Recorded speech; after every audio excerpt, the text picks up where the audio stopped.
काय वाटतंय, कसं वाटतंय तुमचं स्वागत इथे एवढ्या मोठ्या पद्धतीने? हा सगळा भारतीय जनता पार्टीचा कार्यकर्त्यांचा आणि या महाराष्ट्रातल्या सर्वसामान्य गरीब जनतेचा विजय आहे। आणि एक गरीब शेतकऱ्याचा मुलगा म्हणून फक्त शेतकरी, कष्टकरी, युवा, किसान आणि महिला यांच्यासाठी मी माझं स्वतःचं आयुष्य समर्पित करणार आहे।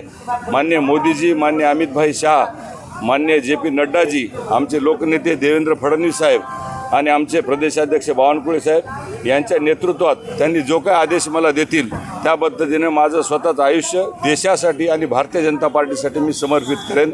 जय श्रीराम।